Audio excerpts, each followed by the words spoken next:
જો તમારું સપનું હોય કે મારે પીએસઆઈ બનવું છે, મારે કોન્સ્ટેબલ બનવું છે, તો આ વિડીયો છે તમારા માટે. અને આ વિડીયો તમારા મિત્રોને શેર કરી દેજો જેને ટાઈમિંગ નથી આવતું, એ પછી બેન હોય કે પછી ભાઈ હોય. જ્યારે બી તમે કોઈ પણ રનિંગની તૈયારી કરતા હોય, જ્યારે તમારું રનિંગનું પૂરું વર્કઆઉટ થઈ જાય તો એના પછી રિપીટેશન લગાવવાની કોશિશ કરો. 100 મીટર છે, 200 મીટર છે, 400 મીટર છે કે પછી 800 મીટર છે કે પછી 1200 મીટર, અને કોઈક દિવસ તમારે 1600 મીટરની 2 રિપીટેશન લઈ લેવાની. કોઈ પણ રિપીટેશન તમે લગાવો તો એની અંદર તમારે મિનિમમ 100 મીટરની, 200 મીટરની હોય કે 300 મીટરની હોય તો એની અંદર તમારે 2 થી 3 મિનિટનો બ્રેક લેવો. એક રિપીટેશન લગાવો અને એમાં તમારે 1 મિનિટનો બ્રેક લઈ લેવાનો.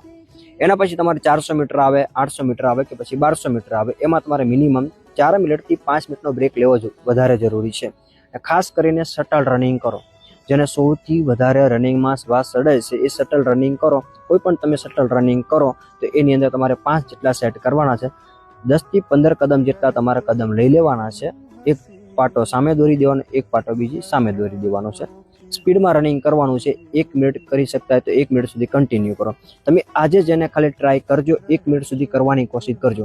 1 મિનિટ તમે કરશો ને તમારે અતિશય શ્વાસ ચડી જશે, પગ ભરાઈ જશે, બહુ ભયંકર થાક લાગશે.